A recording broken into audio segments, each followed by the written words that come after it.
For the latest in strategic affairs, subscribe to our YouTube channel. Click the bell icon for updates. This is StratNews Global. I'm Amitabh, Revi, and we're looking at India's first official delegation that traveled to Kabul and had talks with the Taliban, the first after the Taliban took over in August last year. Ambassador Gautam Mukhopadhaya, India's ex-envoy to Afghanistan, is our guest. Ambassador, good to see you. Some developments, they were building up, things that we couldn't report in the past as well. But how do you see this visit in terms of its significance and what it really means? So if you recall, Amitabh, I think when we actually withdrew our missions, they were primarily on grounds of security. I think the idea that we must continue and maintain our relationship with the Afghan people has been there. It's been there in the beneath the surface in our relationship. So one possibility is that we were looking for propitious time to be able to at least re-establish that. And it is now very clear that actually from the time of the Taliban offensive, I think feelers were sent out from both sides, and there have been below the radar contacts which did surface, for example, in an official embassy level meeting in Qatar. So these contacts have been continuing. And you know that in this meantime, India has also provided humanitarian aid in terms of wheat, 20,000 out of, I think, a promise 50,000 medicines, COVID vaccine doses, and so on. So I think a kind of, that goodwill that India had was being sort of maintained. So I think it was really a matter of time before some level of official engagement took place. And I think this is quite significant, not only because India is the last major country to have withheld this kind of official engagement, and to have this engagement now is of much larger significance. But also what it could mean in terms of the legitimization of the Taliban, even if it's not yet recognition of any sort, or not yet any disclosure or at least announcement of what level the representation will be. The fact that a country like India, which has been resolutely opposed to the Taliban, has an engagement, official engagement with the leadership in Kabul, carries its own kind of ripple effects and message. But what is the message, at least in the short term, that India believes the Taliban is here to stay? I'm not so sure that this is necessarily, a judgment on that, though one can't rule that out as well. I think, if you see the balance of forces, I'd like to come back to it. I think the real need for it is that, we are sending humanitarian supplies. We would like to see that it reaches to all categories of Afghan people. We would like to ensure that. Most important is that we would like to maintain our relationship with the Afghan people. You can imagine that there are lots of people who have a relationship with India, whether it's a kind of educational relationship or a medical relationship or even a trade relationship, who would be feeling at this point of time abandoned because there is no presence there. So I think it is a kind of reassurance to the constituency that we have not left Afghanistan. I think that is one part. In terms of balance of forces, what we are seeing right now is that there are tensions within the Taliban. This is surfacing in different ways almost every day. Repression, whether it is silencing women's voices, even silencing the visibility, erasing the visibility of women, that continues and in fact has hardened over a period of time. Repressive measures against particularly sort of Tajiks in Panjshir, but also Hazaras and others continue. ISK attacks against the Hazaras in particular, and educational and religious targets continue. In other words, violence continues. And at the same time, we are seeing the beginnings of a resistance in large parts of northeastern Afghanistan, but not limited to that, northern Afghanistan. There have been acts of violence, organized acts of violence. And we see also the political opposition trying to regroup, in the meeting that Marshal Dostum hosted in Turkey. And of course, that the NRF is already marshalling its resolve in Tajikistan. So it's a complex situation, but at this point of time, I think the reading would be right, that it's not easy to that the time that the Taliban will just be unseated by a spontaneous movement or an external intervention is not yet there. The last time it took 5 to 6 years, and it required an international trigger to do that. Inside, we do not know the state of support of the Taliban. My reading is that people are tolerating it. There's no welcome for it. There never has been. And inside, they remain weak. So I think the government would have factored all these factors, and it would be interesting to know the government's mind on this. But I think that the Taliban are a stable political force right now would be premature. In terms of the messaging, again, part of the delegation was a DS in the PAI, MEA, a woman. You were talking about repression of women and just wiping out even on television the anchors. That messaging, both domestically to Afghanistan, to the Taliban, and internationally, how significant do you see that? I think it's a good symbolic statement, but I don't think, I'm not so sure it will have any effect on the ground in terms of liberalizing the Taliban's attitude towards girls' education, women place in the workplace, or the status of women in general. So I think we should have no illusions about that. But it's good that India took a lady officer, a lady diplomat as part of the delegation to say that they count. And dealing with people who are now in the Taliban regime, who are governing Afghanistan, who are still on international terrorist lists or sanctions lists, who have been involved in the killing of Indian diplomats and other Indian citizens in Afghanistan. How does that sit? Yeah. So I say this is an area which is, I would say, slightly tricky and maybe even disturbing, because the fact is that the Taliban took over militarily. It has not established its legitimacy in any recognizable form. Terrorism continues. It may not be claimed by the Taliban or done by the Taliban, but there are other terrorist groups that are. Insecurity continues. We haven't brought peace. We haven't brought stability. Repressive rule, continues. And I think the thing to kind of slightly worry about in this is that if India has let its guard, even if it has done it with very carefully calibrated and calculated reasons, that other countries may take the signal that the Taliban are kosher. That means everything that the Taliban represents, repressive rule, harsh codes of conduct, exclusion of women and minorities, military takeover, recourse to terrorism in coming to power, all that to some extent gets, whitewashed in the picture. So what kind of international diplomacy accompanies this bilateral diplomacy is also, a useful point to bear in mind. The ISI, Pakistani GSU, Rawalpindi influence, if not control now, of the Taliban. How do you see the change in government in Pakistan having allowed India to do this? So again, I'm not seeing a direct link in the change of government, because I think we know that in Pakistan, the establishment that determines Afghanistan policy, perhaps India policy too, still remains the military establishment.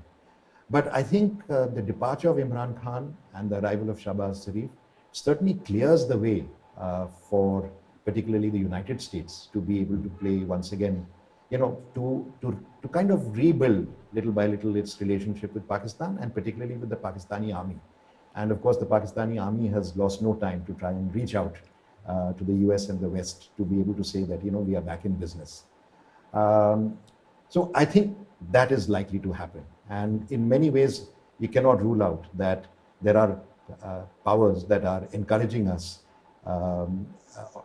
perhaps even Pakistan, that is encouraging us to establish this kind of, let's call it at this point of time, purely working relationship, purely functional relationship. Even let's call it a transactional relationship for the time being, simply because of the legitimacy it might bring to them. When you mentioned the US, it's interesting, in the run-up to our diplomats or the team going there, you had the US Special Representative who was here, who met the Joint Secretary Pai, who led the delegation there as well. He met Dr. Abdullah, who was led out for Eid to India as well. So the US role, you're seeing that there is at least chances of it moving back to where it was with Pakistan? Yes, to some extent. I say this very cautiously. Not only with Pakistan, it also means that, efforts of the international community to in some sense, have to accept the Taliban as a de facto power continue. And the reasons for that, are also worth pondering over. At least I have been maintaining that among the various calculations for the US departure from Afghanistan was that that once you withdrew, in effect, military support for the Islamic Republic, it was a kind of foregone conclusion that the Taliban would take over. Perhaps not with the speed that it did, but that it would take over. And the effect of that could not be unknown to the Americans or to anyone else. And the effect of that would be, a fairly large-scale destabilization, not just within Afghanistan, but given the fact that there are so many affiliated groups who are active together with the Taliban and Pakistan in this entire Central Asian region, in the entire region. And surely one calculation could have been that this would keep the Chinese, the Russians, perhaps even Pakistan itself and Iran next door off balance. So this possibility now that you have a Russia-Ukraine crisis, is the United States trying to once again get back into some kind of game in Afghanistan? And I'm not saying that this is the case, but I think these are considerations that we need to factor in this interest. Because as far as the US is concerned, it had declared that it has a purely counterterrorism monitoring role in this process. Incidentally, Special Representative Thomas West has also been to Tajikistan, has also met opposition leaders. So if you add this all up together, then it becomes a return of US political interest in the Central Asian region. You talked about the affiliated groups in the region to the Taliban. I mean, we've seen the latest UN report, which also talks about India-focused groups still having links with the Taliban, still having training camps. So how does that sit with? So I think it would be naive to think that the Taliban, they're, in effect, they are blood brothers. They're all cousins. They're all fighting a jihad. They're fighting slightly different jihads in terms of their targets, but the basis for the jihad is the same. So I think it would be naive to think that overnight they could, cut off their links with their various affinal groups, even if they wanted to. I mean, we are not only talking about the anti-Indian groups like the Lashkar-e-Taiba and Jaish-e-Mohammed. I think the report actually mentions that they have 8 camps in Nangarhar, the Jaish-e-Mohammed, and 3 camps of the LET in Kunar, and some of them are actually, under supervision of the Taliban itself. I don't believe that the ministry does not know that, or the government of India does not know that.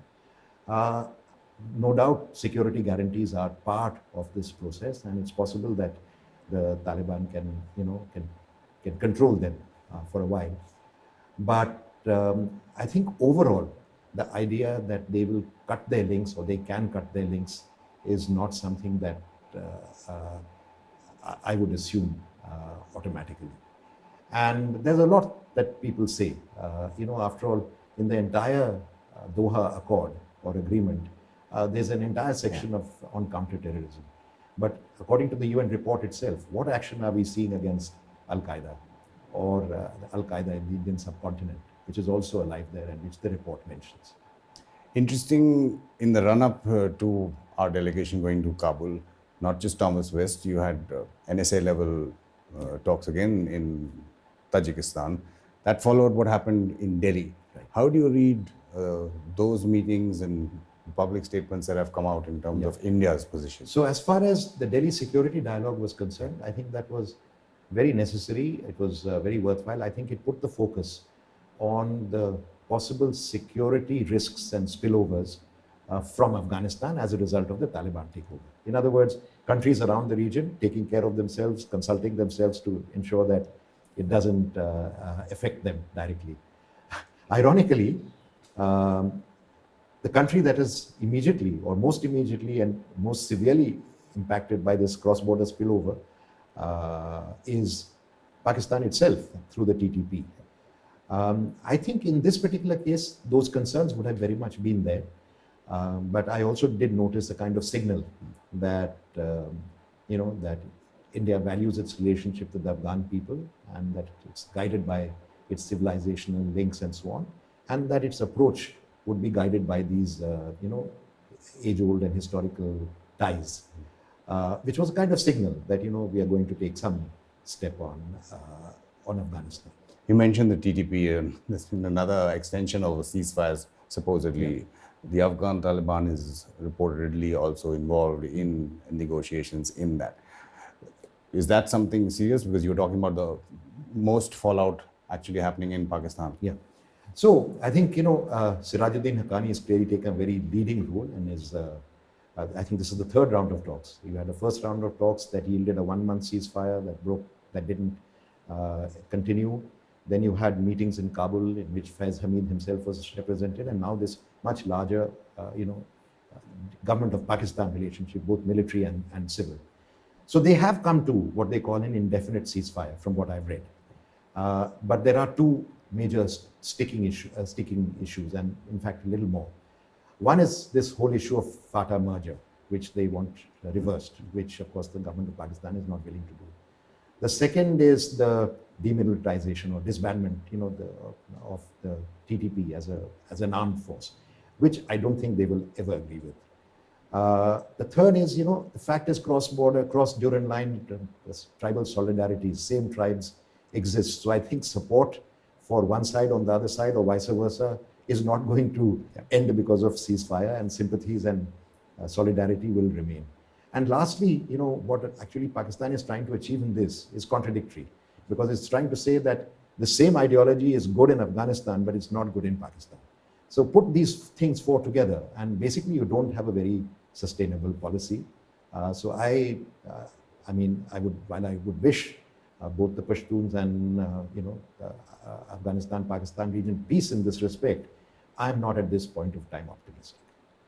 You mentioned India's current relationship, which it has taken this step as functional, as maybe transactional.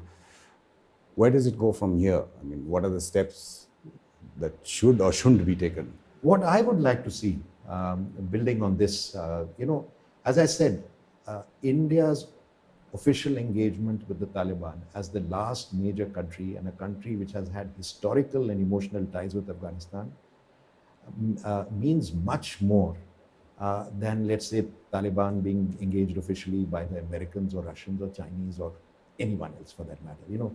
India holds a kind of historical place in Afghanistan's heart.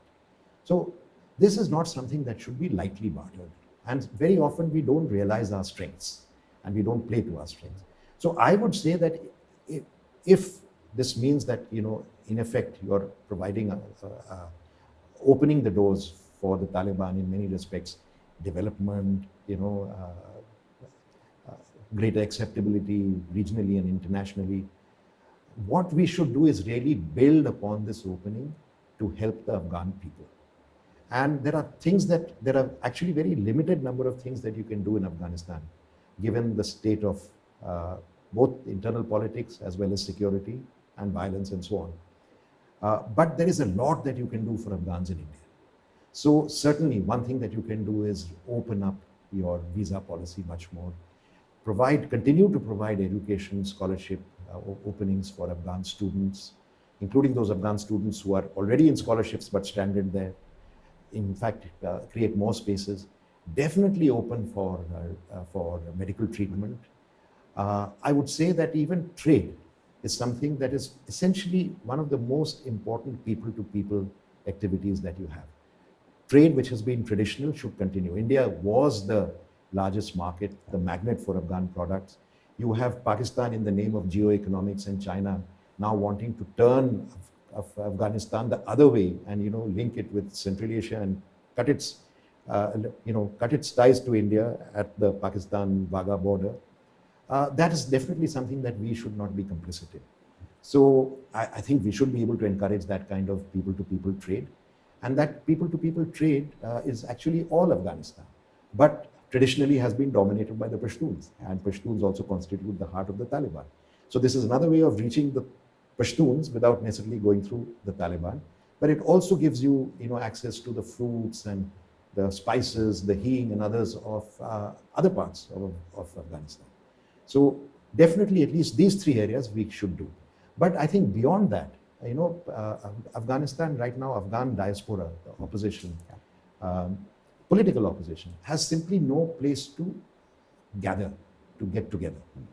And little by little, I think we should be able to give Afghan scholars space in our think tanks. We should be able to give Afghan media a kind of space within the free media of India. And we should be able to provide the platforms where Afghans can get together and discuss their own future, which after all is a future that is enshrined in the values of the French Revolution, in the American War of Independence, in the Indian and colonial struggle for independence, a basic struggle for freedom. And this is India's historical legacy in the 20th century. And I think India should continue to remain faithful to it. Ambassador, as usual, great pleasure interacting with you and getting your expertise and experience, and of course your time. Most welcome, Amitabh. Pleasure talking to you. And just a reminder to all our viewers, if you want to support us, there is a UPI ID on the screen. It's also there in the YouTube descriptor. And as soon as this stream ends, there's a new service that YouTube has started, which is called Super Thank You. You can press that heart-shaped icon right next to the thumbs up button. This is StratNews Global. I'm Amitabh Revi.